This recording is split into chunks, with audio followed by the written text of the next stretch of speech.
but first, the amazing turnaround for Ted Williams. As we said, we'll talk to him about his rough life, his golden moment thanks to his golden voice in just a moment. But first, NBC's Kevin Tibbles has his story.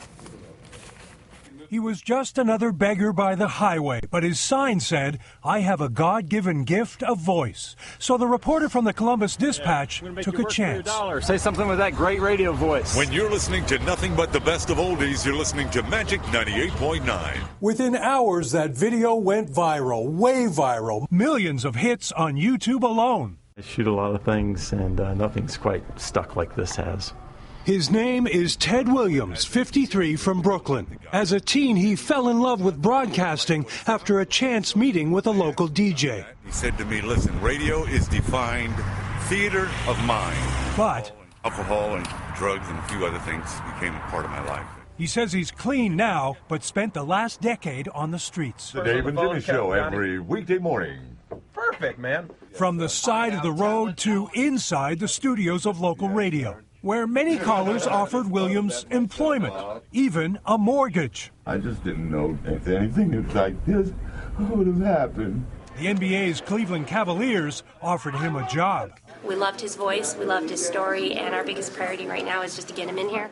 But before Ted Williams did anything else, he paid the Today Show a visit first thing this morning and helped get our day started in the voice booth. Now that's a set of pipes. For today, Kevin Tibbles, NBC News. Live from Studio 1A in Rockefeller Plaza. Ted Williams, good morning, sir. How are you? Sir. It's great to have you. It's great to be here. This is a dream come true, I'm telling you. Honestly. It's that second chance. Yeah. Yes, ma'am. Can you begin to even sum up what these last 48 hours or so have been like in your life? Outrageous. It's just phenomenal. I mean, there's no way in the world that I could have ever imagined, Matt, that I would be. I mean, just have all of this, just all of a sudden just come into, this portion of my life. You were panhandling 2 days ago, 3 days ago. Yes. On the streets of Columbus, Ohio. Yes. You're in New York City now, and you're on national television. Isn't that something? I mean, I'm telling you. It's got to be a little overwhelming, to process it even. Yes, ma'am. Yes, ma'am. And you almost didn't make it here, right? You had problems at the airport. Somehow the flight got delayed and everything, and then, God. But didn't you need papers to even prove who I you were? I had to get an ID. Oh, right. Okay, the ID situation. Yes, ma'am. We had to go all the way downtown and get a proof of residency. I had to go to a couple homeless shelters to get that filled out. And then I had to get a court injunction to, prove who I was, date of birth and all, because I didn't have any ID or nothing. We had mentioned New York's your home, right? Yes, Brooklyn, New York. Brooklyn, New York. Yes, your right in the Bedford-Stuyvesant area. I was born and raised. How long has it been since you've been here and been in contact with some family members? 1986 was the last time I actually set foot right here. I watched a ball come down. I took the mother of my two boys, and we came in, and this was the first time she had ever been here, and I was doing fairly well then. I was working in radio and all, but she'd never been here. So what happened, Ed? Help us understand what happened. You say in '86 you were doing well, you're working in radio. And in 1993, Miss Meredith. That's okay. Drugs and alcohol. I started snorting cocaine, and then I started smoking it, the crack and all of that, and then drinking. Alcohol has always been a part of my life because my parents used to travel down to St. Thomas, so I did have an alcohol problem at an early, but I was a functional alcoholic at that point, I thought, But how bad did it get? Yeah. Pretty bad. I was drinking like a fifth a day, but I was working. I was doing well. I was really doing well. At least I thought, But was it the drugs then that took you down? Yes, ma'am. Yeah. Yes, ma'am. When did you lose your home? I mean, when did you end in up '93? That's when the pits. My life just went to the pits. I was at the homeless shelters in Columbus, and then I was I was introduced to the program of recovery. I noticed something in that video that we've all now seen so many times that was on the internet, and when the reporter for the Columbus Dispatch comes up to you and he starts asking you about your voice, despite your hard times, there is this civility to you, Ted. There is this kindness. There is this grace about you. Thank you, sir. God bless you. Where does that come from? My mom has raised me that way, to always be polite. Treat people as you would want them to treat you. Do unto others as you would want them to do unto you. And that's the golden rule, as she always put it. And you've mentioned your mom repeatedly in the past couple days. I love my mom, and I here comes maybe some tears, but how I always used to pray to God. I'm telling you, religiously, say, Lord, please let my mom live to, see another year. Maybe this will be a year that somebody would, say, hey, man, do you want a job or anything? But and I always used to say, God, you never seen fit to take my voice, in spite of all the flames and everything that went down my throat. The voice still maintained some type of resonance, and so when I got out there with the sign, it gave me a chance to, the public passing, good morning, thank you, and people would roll their windows down. Then it became a situation where the same people that would give me money, they would just come by just to see if I was still there, so that they could hear me say, listen to more of the best music, and I started using local talents. So your mom has lived long enough to see what is going to be, we hope, redemption. And I hope you understand what I say. Meredith and I were talking before the show, and we both worry a little that a lot is happening very quickly. And some people might find that hard to deal with. And so are you emotionally ready to accept this second chance, to do the right things with this second chance? This time around, Matt, I have a God.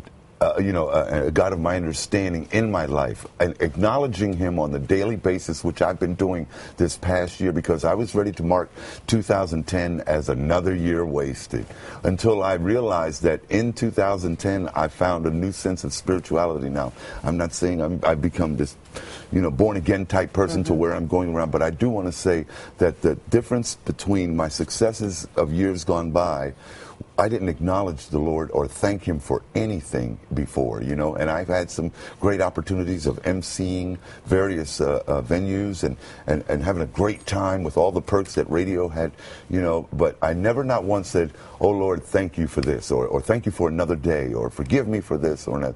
But this time around, I'm acknowledging him in all my ways. So you think you can make it?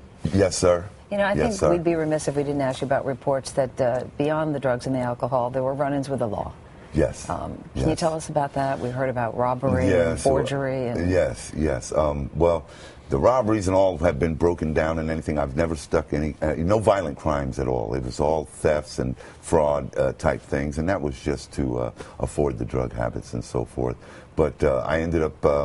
the judges have been lenient, because it was like, okay, let's do this to him. And, I never got anything of any serious time or anything, but I did go behind, fences with barbed wire and so forth. Have you had a chance, Ted, to stop and think about some of what's being offered to you right now? I mean, people want you to do voiceovers for them. The Cleveland Cavaliers have offered you a job. Look at the smile.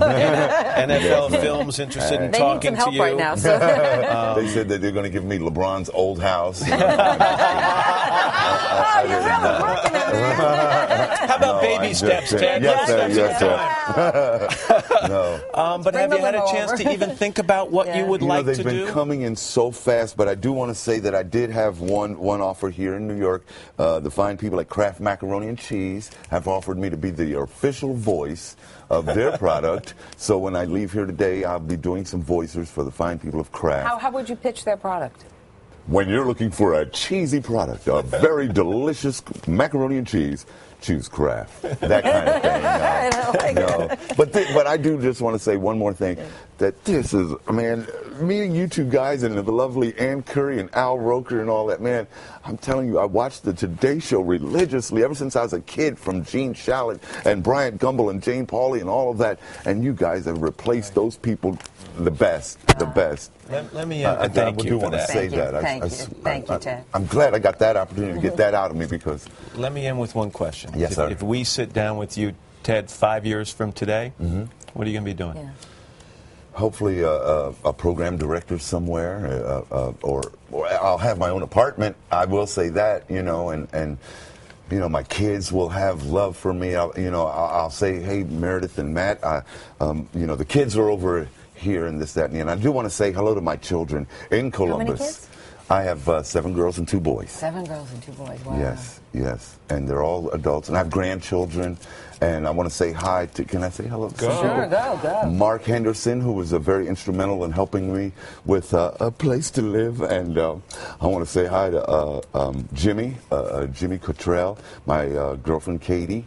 and my children, Julie, Janae, Trisha, Tangela, and Keisha, and my son Desmond and Tyrell, and my mom, wherever she's at, I miss her so much. I just want to... Sure you'll get to see her. Yes, ma'am. You also have a greater appreciation for the homeless as well. If there's anything we need to understand, please, what would we...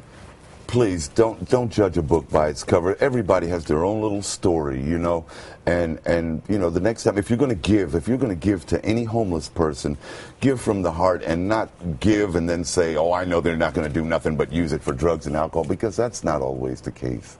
And I want to say hi to Al Battle, who's handling, that gentleman standing right behind camera. He's the one that's handling all of the fielding all of the calls that's coming in, because like you said, Matt, they're coming in by the dozens, and I don't know which one to choose and which one's a right one, which one's bogus or anything. I'm just thankful to be here, and I'm taking it one step at a time.